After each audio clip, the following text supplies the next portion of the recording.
എൻ്റെ പ്രിയമുള്ള സഹോദരങ്ങളെ, പരിശുദ്ധമായ റമദാൻ നമ്മുടെ കണ്ണിൻ്റെ മുന്നിലേക്ക് കടന്നു വരികയാണ്. 2 മാസക്കാലമായിട്ട് സ്വഹാബത്തിന്റെ ചരിത്രം പറയുന്നുണ്ട്. 6 മാസക്കാലം പരിശുദ്ധമായ റമദാൻ തീർന്നു കഴിഞ്ഞാൽ 6 മാസക്കാലം സ്വഹാബത്ത് ദുആ ചെയ്യുമായിരുന്നു, പടച്ചവനെ നീ ഞങ്ങളെ റമദാനെ സ്വീകരിക്കണേ അല്ലാ, ഞങ്ങൾ പിടിച്ച നോമ്പ് സ്വീകരിക്കണേ അല്ലാ, ഞങ്ങൾ ചെയ്ത സൽക്കർമ്മങ്ങൾ. 6 മാസക്കാലം റമദാൻ അവരിൽ നിന്ന് വിട്ടു പിരിഞ്ഞു പോയതിൻ്റെ വേദനയിൽ സ്വീകരിക്കണേ എന്ന് ദുആ ചെയ്ത് 6 മാസം അങ്ങനെ ദുആ ചെയ്യുമായിരുന്നു. 6 മാസം കഴിഞ്ഞാൽ പിന്നെ അവർ ദുആ ചെയ്യും, അല്ലാഹുവേ റമദാൻ വരെ നീ ഞങ്ങളെ എത്തിക്കണേ എന്ന്. 6 മാസം 12 മാസവും ദുആ തന്നെ.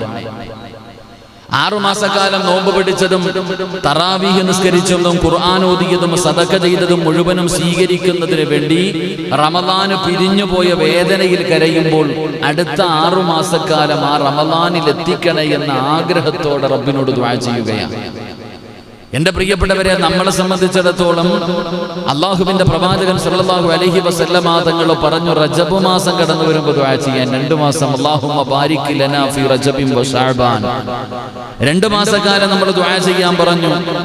എൻ്റെ പ്രിയപ്പെട്ടവരെ, ആ 2 മാസക്കാലം ഞാനും നിങ്ങളും ദുആ ചെയ്ത് കാത്തിരുന്ന ആ ഒരു വിരുന്നുകാരൻ, അതിഥി നമ്മുടെ മുന്നിലേക്ക് കടന്നു വരികയാണ്. പരിശുദ്ധമായ റമദാൻ നമ്മളിലേക്ക് കടന്നു വരുമ്പോൾ അള്ളാഹുവിന്റെ പ്രവാചകൻ സല്ലല്ലാഹു അലൈഹി വസല്ലമ തങ്ങൾ പറഞ്ഞു, എൻ്റെ മാസമെന്ന് പരിചയപ്പെടുത്തിയ ശഅബാൻ, എന്ന മാസമെന്ന് അള്ളാഹുവിന്റെ പ്രവാചകനെ പരിചയപ്പെടുത്തിയ ആ ശഅബാൻ എന്ന് പറയുന്ന മാസം എന്നിൽ നിങ്ങളിൽ നിന്ന് വിട പറയാൻ ഒരുങ്ങുമ്പോൾ, മണിക്കൂറുകൾ മാത്രം എന്റെയും നിങ്ങളുടെയും മുന്നിലുള്ളപ്പോൾ എന്ത് നേടി ഈ ശഅബാൻ മാസം കൊണ്ട് നമുക്ക് എന്ത് നേടാൻ കഴിഞ്ഞു?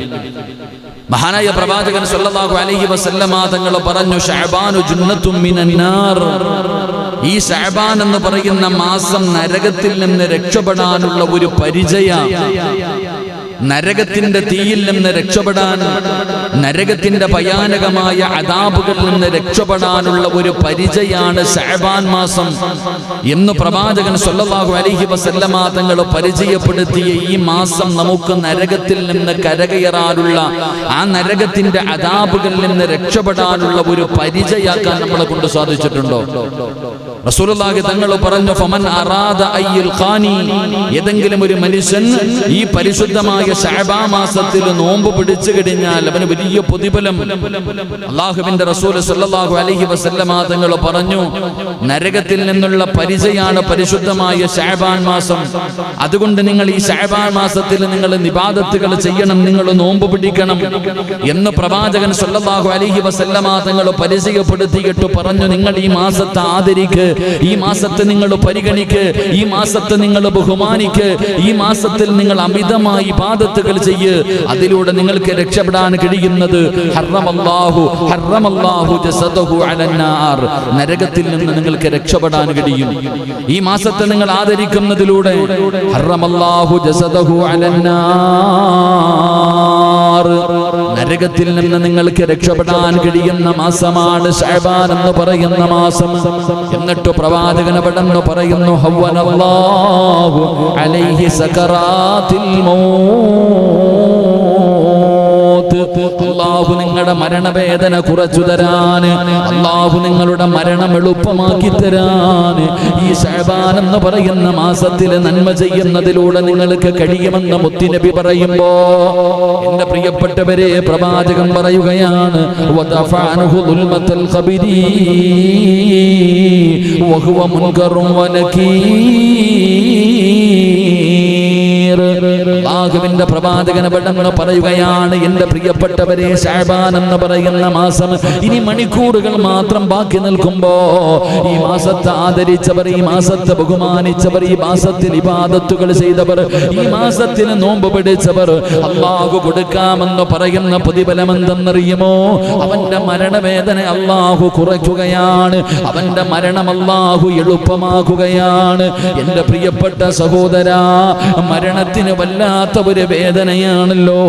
ആ കടമ്പ കടക്കാൻ എനിക്കും നിങ്ങൾക്കും വല്ലാത്ത പ്രയാസമാ. അല്ലാഹു നമ്മുടെ മരണം എളുപ്പമാക്കി തരുമാറാകട്ടെ. അല്ലാഹു നമ്മുടെ മരണം അല്ലാഹു എളുപ്പമാക്കി തരുമാറാകട്ടെ. എൻ്റെ പ്രിയമുള്ള സഹോദരങ്ങളെ, ഇമാം ഗസാലി തങ്ങൾ പറയുന്നു, ഒരാൾ മരിച്ച വീട്ടിലിരുന്ന് കരയുക, ഒരാൾ മരണ വീട്ടിലിരുന്ന് കരയുന്നത് കണ്ടപ്പോൾ മഹാനവറുകൾ ചോദിച്ചു, നീ എന്തിനാടാ അവനെ ഓർത്ത് കരയുന്നേ? നീ നിന്നെ ഓർത്ത് കരയടാ. നീ എന്തിനാണ് ആ മനുഷ്യനെ ഓർത്ത്, മരിച്ച ആളെ കുറിച്ച് ഓർത്തിട്ട് കരയുന്നത് എന്തിനാ? അല്ലെ, നമ്മളൊക്കെ മരണ വീട്ടിൽ പോയിരുന്ന് കണ്ടിട്ടില്ല കരയുന്നേ? എന്ത് സത്യത്തിൽ മഹാനവറുകൾ ചോദിക്കുന്നു, നീ എന്തിനാ കരയുന്നേ? നീ മരിച്ച ആളെ ഓർത്തിട്ടല്ല കരയേണ്ടത്, നീ നിന്നെ കുറിച്ച് ഓർത്തിട്ട് കര. കാരണം ആ മനുഷ്യൻ രക്ഷപ്പെട്ടു, നീ നിനക്കിനി ഇത് വരാനിരിക്കുന്നു. മരണവേദന എന്ന് പറയുന്ന ആ ഒരു കടമ്പ, കുല്ലു നഫ്സിൻ ദാഇഖത്തുൽ മൗത്ത്, മരണത്തിനൊരു വേദനയുണ്ടെന്ന് പടച്ച റബ്ബ് പറഞ്ഞിട്ടുണ്ട്. ആ വലിയ കടമ്പ ആ മനുഷ്യൻ രക്ഷപ്പെട്ടു കഴിഞ്ഞു. അവൻ മരിച്ചില്ലേ, അവൻ അത് കടന്നിട്ടു, ഇനി നീ അത് അനുഭവിക്കാനിരിക്ക. അപ്പൊ നീ മരിച്ചവനെ ഓർത്തിട്ടല്ല കരയേണ്ടത്, നിന്നെ കുറിച്ച് ഓർത്തിട്ട് നീ കര. അള്ളാഹു നമുക്ക് ഈമാൻ നൽകുമാറാകട്ടെ. എൻ്റെ പ്രിയപ്പെട്ടവരെ, ഇനിയുള്ള ഈ മണിക്കൂറുകളുടെ വിലയാ ഞാൻ പറയുന്നത്. ഈ പാഴാക്കി കളയാനില്ല. ഇനിയുള്ള ഓരോ മണിക്കൂറിന്റെയും മഹത്വം. അള്ളാഹു നമുക്ക് നല്ല മരണം തരും. അള്ളാഹു നമ്മളുടെ ഖബർ ശിക്ഷ മാറ്റിവെക്കും. നമ്മുടെ മുൻകറും നക്കീർ എന്ന് പറയുന്ന മലക്കുകളുടെ ചോദ്യങ്ങൾക്ക് ഉത്തരം നൽകാൻ കഴിയും. എൻ്റെ പ്രിയപ്പെട്ടവരെ, അള്ളാഹു സുബ്ഹാനഹു വ തആല നമ്മളെ നരകത്തിലിട്ട് കരിക്കൂല. നരകത്തിൽ നിന്ന് രക്ഷപ്പെടാനുള്ള വഴിയാ ഈ മാസത്തെ ആദരിക്കലെന്ന് നബിയുനാ റസൂലുള്ളാഹി സ്വല്ലല്ലാഹു അലൈഹി വസല്ലം. അള്ളാഹു നമുക്ക് ഈമാൻ നൽകി അനുഗ്രഹിക്കുമാറാകട്ടെ. അള്ളാഹു നമുക്ക് ഈമാൻ നൽകി അനുഗ്രഹിക്കുമാറാകട്ടെ. അതുകൊണ്ട് എൻ്റെ പ്രിയപ്പെട്ട സഹോദരങ്ങളോട് പറയുകയാ, റമദാൻ പടിവാതിലിലേക്ക് കടന്നു വന്നു. അള്ളാഹുവിന്റെ വിശുദ്ധമായ റമദാന് കടന്നു വന്നു. നമ്മളിൽ എത്ര പേര് തയ്യാറെടുത്തിട്ടുണ്ട്? നമ്മളിൽ എത്ര പേര് ഒരുങ്ങിയിട്ടുണ്ട്? എൻ്റെ പ്രിയപ്പെട്ടവരെ, എങ്ങനെയാണ് ഞാനും നിങ്ങളും റമദാൻ എന്ന് പറയുന്ന അതിഥിയെ സ്വീകരിക്കാൻ വേണ്ടി തയ്യാറായിരിക്കുന്നത്? അള്ളാഹുവിന്റെ പ്രവാചകന് സ്വല്ലല്ലാഹു അലൈഹി വസല്ലമ തങ്ങൾ അവിടുന്ന് പറയുകയാ. അതുകൊണ്ട് എൻ്റെ പ്രിയപ്പെട്ട സഹോദരങ്ങളോട്, എൻ്റെ പ്രഭാഷണം കേൾക്കുന്ന എൻ്റെ പ്രിയപ്പെട്ട സഹോദരിമാരോട്, എൻ്റെ പ്രിയപ്പെട്ടവരെ, അള്ളാഹുവിന്റെ അനുഗ്രഹങ്ങൾ കൊണ്ട് നിറച്ച പരിശുദ്ധമായ റമദാൻ, ആ റമദാൻ നമ്മളിലേക്ക് കടന്നു വരുമ്പോൾ നമ്മളിൽ പലർക്കും ആ റമദാനിന്റെ മഹത്വം എന്താണെന്ന് ഇതുവരെ തിരിഞ്ഞിട്ടില്ല. ആ റമദാനിന്റെ മഹത്വം എന്താണെന്ന് നമുക്ക് തിരിഞ്ഞിട്ടില്ല. അതുകൊണ്ട് മഹാനായ നബി മുഹമ്മദ് മുസ്തഫ സ്വല്ലല്ലാഹു അലൈഹി വസല്ലമ തങ്ങൾ പറയുകയാണ്, എൻ്റെ പ്രിയപ്പെട്ടവരെ, ഈ മാസത്തിന്റെ മഹത്വം നിങ്ങൾക്കറിയണോ? മഹാനായ തൽഹത്ത് ഇബ്നു ഉബൈദില്ലാഹ് റളിയല്ലാഹു തആല അൻഹു റളിയല്ലാഹു തആല അൻഹു ഉദ്ധരിക്കുന്ന ഒരു ഹദീസ് കാണാം. പടച്ചവനെ, മഹാനവറുകൾ അവിടെന്ന് പറയുകയാണ്, മഹാനവറുകൾ പടച്ചവനെ അവിടെന്ന് ഒരു ചരിത്രം പറയുകയാ. അള്ളാഹുവിന്റെ പ്രവാചകൻ സ്വല്ലല്ലാഹു അലൈഹി വസല്ലമ തങ്ങളുടെ മുന്നിലേക്ക് രണ്ട് മനുഷ്യന്മാര് കടന്നു വരികയാണ്. രണ്ട് സഹോദരങ്ങൾ അള്ളാഹുവിന്റെ പ്രവാചകന്റെ മുന്നിലേക്ക് കടന്നു വന്നു. ലോകത്തിന്റെ നേതാവിന്റെ മുന്നിൽ വന്നിട്ട് അവിടെന്ന് പറയുന്നു, നബിയേ, യാ റസൂലല്ലാഹ്, അള്ളാഹുവിന്റെ പ്രവാചകരെ, ഞങ്ങൾക്ക് മുസ്ലിമാകണം നബിയേ. അള്ളാഹുവിന്റെ പ്രവാചകന്റെ ചാരത്ത് വന്നു, മുത്തുനബിയുടെ കയ്യിൽ പിടിച്ചുകൊണ്ട് അവിടുന്ന് ശഹാദത്ത് കലിമ പറഞ്ഞുകൊണ്ട് മുസ്ലിമാവുകയാണ്. രണ്ടുപേരും ഇസ്ലാമിന്റെ കൊടിക്ക് കീഴിലേക്ക് കടന്നു വന്നു. അവിടുന്ന് ശഹാദത്ത് കലിമ പറഞ്ഞു. അള്ളാഹുവിന്റെ പ്രവാചകൻ അവിടുന്ന് പറഞ്ഞു, ത്വൽഹാ, നീ ഇവർക്ക് ഇസ്ലാമിനെ കുറിച്ച് പഠിപ്പിച്ചു കൊടുക്ക്. എന്റെ പ്രിയപ്പെട്ടവരെ, അബൂ തൽഹ റളിയല്ലാഹു തആല അൻഹു രണ്ടുപേരെയും വീട്ടിലേക്ക് കൊണ്ടുപോവുകയാണ്. പടച്ചവനെ, അവിടുന്ന് നമസ്കാരം എന്താണ്, ഇസ്ലാം കാര്യങ്ങൾ എന്താണ്, ഈമാൻ കാര്യങ്ങൾ എന്താണ്, പടച്ചവനെ ഓരോന്നായിട്ട് അവിടുന്ന് പഠിപ്പിക്കുകയാണ്. മഹാനായ അബൂ തൽഹ മഹാനായ ത്വൽഹത്ത് ഇബ്നു ഉബൈദില്ലാഹ് റളിയല്ലാഹു തആല അൻഹു പറയുകയാണ്, അതാ മുസ്ലിമായി കുറച്ചു ദിവസം കഴിഞ്ഞപ്പോ ഒരു യുദ്ധം കടന്നു വരികയാണ്. ഈ രണ്ടുപേരിൽ ഒരു മനുഷ്യൻ, മുസ്ലിമായ മനുഷ്യനുണ്ടല്ലോ. അള്ളാഹുവിന്റെ പ്രവാചകനോട് ചോദിക്കുന്നു, യാ റസൂലല്ലാഹ്, അള്ളാന്റെ നബിയേ, ഈ യുദ്ധത്തിൽ പങ്കെടുത്താൽ എന്ത് കിട്ടും നബിയേ? ഈ രണാങ്കണത്തിൽ പോയി ഷഹീദായാൽ എന്താണ് പ്രതിഫലമെന്ന് മുത്തുനബിയോട് ചോദിക്കുമ്പോ റസൂലുള്ളാഹ് പറഞ്ഞു കൊടുത്തു, ഷഹീദായാ നിനക്ക് സ്വർഗം കിട്ടും. ആ രണ്ടുപേര് മുസ്ലിമായതിൽ ഒരു മനുഷ്യനുണ്ടല്ലോ, അതാ യുദ്ധക്കളത്തിലേക്ക് കടന്നു പോവുകയാണ്. ഇസ്ലാമിലേക്ക് കടന്നു വന്നിട്ട് മണിക്കൂറുകൾ, ദിവസങ്ങളെ ആയുള്ളൂ. ഈ മനുഷ്യന്റെ നാഗണത്തിലേക്ക് കടന്നു പോയി യുദ്ധക്കളത്തിൽ അവിടുന്ന് ഷഹീദാവുകയാണ്. ഷഹീദാവുകയാണ്. അവിടുന്ന് യുദ്ധക്കളത്തിൽ പോരാടി ഷഹീദാവുകയാണ്. അല്ലാഹുവേ, അബൂ തൽഹ റളിയല്ലാഹു തആല അൻഹു പറയുകയാ, രണ്ടാമത്തെ മനുഷ്യനുണ്ടല്ലോ, ഒരു വർഷക്കാലം അവിടെ തന്നെ കഴിയുകയാണ്. ഒരു വർഷക്കാലം, ഒരു കൊല്ലം കൂടെ ആ മനുഷ്യൻ അവിടെ ജീവിക്കുകയാണ്. എന്നിട്ട് പടച്ചവനെ, ഒരു കൊല്ലം കഴിഞ്ഞപ്പോ ആ മനുഷ്യനതാ കട്ടിലിൽ കിടന്നു മരണപ്പെടുകയാ. സാധാരണ ഒരാൾ മരണപ്പെടുന്നത് പോലെ പടച്ചവനെ ഷഹീദല്ല, യുദ്ധക്കളത്തിൽ പോയി രണാങ്കണത്തിൽ പോയി ഷഹീദായതല്ല, തന്റെ വീട്ടിലെ കട്ടിലിന്റെ മുകളിൽ കിടന്നുകൊണ്ട് ആ മനുഷ്യൻ മരണപ്പെടുകയാ. ഈ മനുഷ്യനെയും കൊണ്ടുപോയി കബറടക്കുകയാണ്.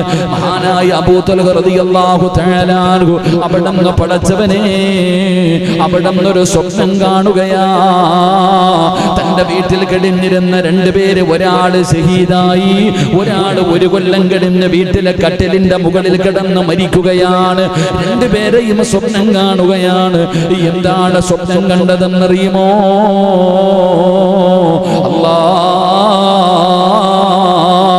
നാളെ പടച്ചറപ്പിന്റെ പരലോകത്ത് നിൽക്കുമ്പോൾ അല്ലാഹുവിന്റെ ഭയാനകമായ ആ ചെമ്പിന്റെ തറയിൽ പടച്ചറപ്പിന്റെ കോടതിയിൽ തലയുടെ മുകളിൽ സൂര്യനുദിച്ചു നിൽക്കുന്ന അള്ളാന്റെ മസ്സറയുണ്ടല്ലോ. ഒരു മനുഷ്യനും തിരിഞ്ഞു നോക്കാത്ത പടച്ചറപ്പിന്റെ കോടതിയിൽ എല്ലാവരും ഇങ്ങനെ നിൽക്കുകയാ.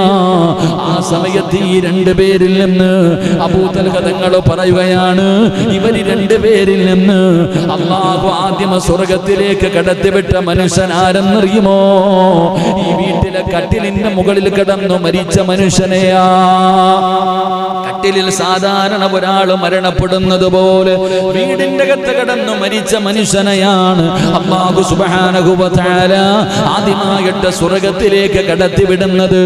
അബൂ തൽഹ റളിയല്ലാഹു തആല അൻഹുവിന് അത്ഭുതമാവുകയാണ്. അവിടുന്ന് വല്ലാത്ത അത്ഭുതമായി. ഷഹീദായവനല്ലേ ആദ്യം സ്വർഗത്തിൽ പോകേണ്ടത്, പിന്നെ എന്തുകൊണ്ടാണ് ഈ മനുഷ്യനെ കടത്തിവിട്ടത്? എന്റെ പ്രിയപ്പെട്ടവരെ, ചരിത്രം പറയുകയാ. അതാ അല്ലാഹുവിന്റെ പ്രവാചകൻ സ്വല്ലല്ലാഹു അലൈഹി വസല്ലമ തങ്ങളോട് അബൂ തൽഹ റളിയല്ലാഹു തആല അൻഹു, തൽഹ ഇബ്നു ഉബൈദില്ലാഹ് റളിയല്ലാഹു തആല അൻഹു അവിടുന്ന് ചോദിക്കുന്നു, യാ റസൂലല്ലാഹ്, അലൈസ ഖദ് മകസ ഹാദാ ബഅദ സനാ? ഖാലൂ ബലാ യാ റസൂലല്ലാഹ്. നബിയേ, ഷഹീദായവനല്ലേ ആദ്യം സ്വർഗത്തിൽ കിടക്കേണ്ടത്, ശുഹദായിനല്ലേ സ്വർഗത്തിൽ കിടക്കാൻ അർഹതയുള്ളത്. ഈ മനുഷ്യന് സാധാരണ വീട്ടിൽ കിടന്ന് മരിച്ചവനാണല്ലോ. എന്നിട്ടും അല്ലാഹു ഒന്നാമത് സ്വർഗത്തിലേക്ക് കടത്തിവിടാൻ കാരണം എന്തെന്നറിയുമോ? റസൂലുള്ളാഹി പറയുകയാ, വഅദ്റക റമളാൻ ഫസാമഹു. അല്ലാഹുവിന്റെ പ്രവാചകൻ അവിടെന്ന് പറയുകയാണ്, അയാൾ ഒരു വർഷം കൂടെ ജീവിച്ചില്ലേ? ഒരു വർഷക്കാലം ആ മനുഷ്യൻ അല്ലാഹു ആയുസ് കൊടുത്തില്ലേ? ഒരുപാട് ഇബാദത്തുകൾ ചെയ്യാൻ കഴിഞ്ഞില്ലേ? എന്നിട്ട് പ്രവാചകൻ പറയുകയാണ്, ഒരു റമളാനിനെ കണ്ടെത്തുകയും ആ റമളാനിൽ ആ മനുഷ്യൻ നോമ്പെടുക്കുകയും ചെയ്തില്ലേ? സഹാബാ, പടച്ചറബേ, ഒരു റമളാനിൽ ജീവിക്കാനുള്ള അവസരം അല്ലാഹു കൊടുത്തില്ലേ? അതിനേക്കാളും വലുതാണെന്ന് നബി മുഹമ്മദ് മുസ്തഫ സല്ലല്ലാഹു അലൈഹി വസല്ലമ തങ്ങൾ പറയുകയാണ്. ഷഹീദായവനെക്കാളും മുമ്പേ സ്വർഗത്തിൽ പോകാൻ അല്ലാഹു അവസരം കൊടുക്കാനുള്ള കാരണം എന്തെന്നറിയുമോ?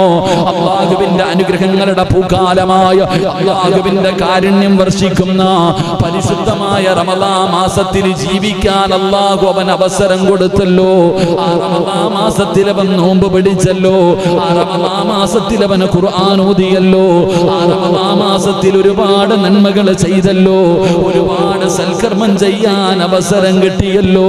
അതുകൊണ്ടാണ് ആ റമളാനിന് പകരമാണ് അല്ലാഹു സ്വർഗം കൊടുത്തതെന്ന് മുത്തുനബി പറയുമ്പോ, ഈ സദസ്സിലിരിക്കുന്ന ഞാനും നിങ്ങളും എത്ര റമളാൻ നോമ്പ് പിടിച്ചവരാണ്?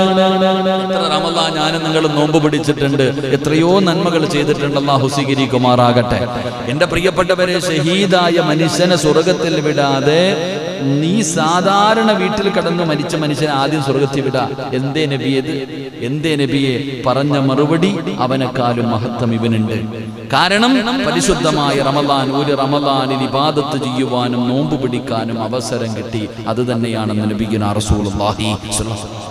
എന്റെ പ്രിയപ്പെട്ട സഹോദരങ്ങളെ, നമ്മൾ മനസ്സിലാക്കണം, നമുക്ക് അല്ലാഹു ഒരുപാട് അവസരം. നമ്മൾ മനസ്സിലാക്കേണ്ടത് ഓരോ റമദാൻ വരുമ്പോഴും ഓരോ റമദാൻ കഴിയുമ്പോഴും ജീവിതത്തിൽ മാറ്റം വന്ന് അല്ലാഹുവിലേക്ക് അടുക്കുകയാ വേണ്ടത്, അകലുകയല്ല. നമ്മൾ നേരെ തിരിച്ച ഓരോ റമദാൻ കഴിയുമ്പോഴും ശീലമായി പടച്ചവൻ ആദ്യം മോട്ടിക്കുമ്പോഴേ പേടിയുള്ളൂ, പിന്നെ പേടിക്കുമ്പോൾ മോട്ടിക്ക് കുഴപ്പമില്ലല്ലോ. ഇതുപോലെയാണ് പടച്ചവനെ നമുക്ക് ആദ്യമൊക്കെ റമദാൻ ഒരു വലിയ പേടിയായിരുന്നു, ഇപ്പൊ ഒന്നുമില്ല. എന്റെ പ്രിയപ്പെട്ട സഹോദരങ്ങൾ, അള്ളാഹുവിന്റെ പ്രവാചകൻ സ്വല്ലല്ലാഹു അലൈഹി വസല്ലമ തങ്ങൾ പറയുന്ന നന്മകൾ ജീവിതത്തിൽ ചെയ്യ്, അള്ളാഹു അവസരം തരുന്നതല്ലേ. മഹാനായ പ്രവാചകൻ സ്വല്ലല്ലാഹു അലൈഹി വസല്ലമ തങ്ങളോട് നബി ബക്കർ റളിയല്ലാഹു തആല അൻഹു അള്ളാഹുവിന്റെ റസൂലിനോട് ചോദിക്കുന്നു, യാ റസൂലല്ലാഹ് അയ്യുന്നാസി ഖൈറാ. അള്ളാഹുവിന്റെ പ്രവാചകനോട് ചോദിക്കുന്നു, ജനങ്ങളിൽ ഏറ്റവും വലിയ ശ്രേഷ്ഠനാരാണ്? അബൂബക്കർ തങ്ങൾ ചോദിക്കുകയാണ്, ആരാണ് നബിയേ? ജനങ്ങളിൽ ഏറ്റവും വലിയ ശ്രേഷ്ഠനാരാണ്? റസൂലുള്ളാഹി തങ്ങൾ പറയുകയാണ്, മൻ താല ഉംറുഹു വഹസന അമലുഹു. ആരാണോ ആയുസ് നീട്ടി കിട്ടുന്നവന്, അല്ലാഹുവിന്റെ റസൂൽ സല്ലല്ലാഹു അലൈഹി വസല്ലമ തങ്ങൾ പറഞ്ഞു, ജനങ്ങളിൽ ഏറ്റവും ശ്രേഷ്ഠമായവൻ ആയുസ് കൂടുകയും ആ കൂടിയ ആയുസിൽ ഒരുപാട് നന്മ ചെയ്യാൻ അവസരം കിട്ടിയവനാണെന്ന് നബി മുഹമ്മദ് മുസ്തഫ സല്ലല്ലാഹു അലൈഹി വസല്ലമ തങ്ങൾ പറയുകയാ, അല്ലാഹു സുബ്ഹാനഹു വ തആല 50, 60, 70, 80, 90, 100 കൊല്ലം വരെ ജീവിക്കാൻ അല്ലാഹു അവസരം കൊടുത്തവൻ. ഈ 100 കൊല്ലം ജീവിക്കുകയും ആ 100 കൊല്ലത്തെ ജീവിതത്തിന്റെ ഇടയിൽ അല്ലാഹുവിന് നന്മയും വഴിപ്പെടുകയും ചെയ്തവനാണ് ജനങ്ങളിലെ ഏറ്റവും വലിയ ശ്രേഷ്ഠൻ എന്ന് നബി മുഹമ്മദ് മുസ്തഫ സല്ലല്ലാഹു അലൈഹി വസല്ലം. എത്രയോ പേര് 40, 50, 60 വയസ്സുള്ളവർ, എന്റെ പ്രിയപ്പെട്ടവരെ, എത്രയോ 100 വയസ്സുള്ളവർ വരെയുണ്ട് ഇബാദത്ത് ഇപ്പോഴും. അല്ലാഹുവിന്റെ ഖുർആൻ ഓതുന്നവർ, ദിക്റുകൾ പറയുന്നവർ എത്രയോ പേരുണ്ട്. ആയുസ് നീട്ടിക്കിട്ടൽ. എന്റെ പ്രിയപ്പെട്ടവരെ, അള്ളാഹുവിന് നന്ദി കാണിക്കാനുള്ള ഒരു ആയുസ് കിട്ടാൻ അള്ളാഹു നമുക്ക് ഭാഗ്യം തരുമാറാകട്ടെ. മഹാനായ പ്രവാചകൻ സ്വല്ലല്ലാഹു അലൈഹി വസല്ലമ തങ്ങൾ പറയുകയാ, ഏറ്റവും മോശമായ ആളാരാ? അവിടെ നിന്ന് പറയുന്നു, ഫഅയ്യുന്നാസി ശർറുൻ, ജനങ്ങളിൽ ഏറ്റവും ശർറായവനാരാ? അവിടെ നിന്ന് പറഞ്ഞു, അല്ലാഹു സുബ്ഹാനഹു വ തആല ആയുസ് നീട്ടിക്കൊടുക്കുകയും സൽപ്രവർത്തനങ്ങൾ ചെയ്യാതെ മോശമായ പ്രവർത്തനങ്ങൾ ചെയ്തു മരിക്കുന്നവനാണെന്ന് നബിയുനാ റസൂലുള്ളാഹി സ്വല്ലല്ലാഹു അലൈഹി വസല്ലം. എന്റെ പ്രിയപ്പെട്ടവരെ, 30 അല്ല 40 അല്ല 50 അല്ല 60 അല്ല 70 അല്ല 80 കൊല്ലം കൊടുത്തിട്ടും ഒരു കാര്യമില്ല. നമ്മളൊക്കെ പറയാറുണ്ട്, പ്രായമാകുമ്പോഴെങ്കിലും നന്നാവും. ഇപ്പൊ പ്രായമായപ്പോഴാണ് എല്ലാം പോയത്.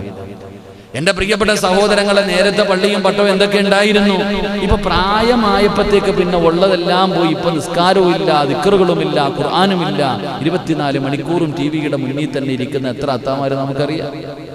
നമ്മൾ തന്നെ നമ്മുടെ വാപ്പ, നമ്മുടെ സ്വന്തം വാപ്പായി ചിന്തിച്ചാൽ മതി. എന്റെ പ്രിയപ്പെട്ടവരെ, നമ്മുടെ മാതാപിതാക്കൾ പലരും നിങ്ങൾ ചിന്തിക്ക്, കുടിലി കടന്നവരാ, പാപങ്ങളാ, ടി വി എന്താന്ന് പോലും അറിയത്തില്ലായിരുന്നു. അങ്ങനെയുള്ളവർ കഷ്ടപ്പെട്ട് മക്കളെ വളർത്തി അവസാനം മക്കൾക്ക് നല്ല ജോലിയായി, ഇത്തിരി പൈസയായി, ഇത്തിരി പണം കിട്ടി, 2 നില വീട് വെച്ചു, നല്ല കുടുംബത്തിൽ നിന്ന് പെണ്ണ് കെട്ടി. ഇപ്പൊ വാപ്പാനെയും ഉമ്മാനെയും കൊണ്ടുപോയി വീട്ടിൽ ഇരുത്തിട്ട് പറയാ, നിങ്ങൾ ഒരു ജോലിയും ചെയ്യണ്ട, ഇവിടെ തന്നെ ഇരുന്നു. എവിടെ? ടിവിയുടെ ഫ്രണ്ടിൽ. അപ്പൊ അവിടെ തന്നെ ഇരിക്കുക, അവിടെ ഇരുന്ന് മരിക്കാൻ വേണ്ടി ഇരിക്കുക. അല്ലാഹു കാത്തുരക്ഷിക്കുമാറാകട്ടെ.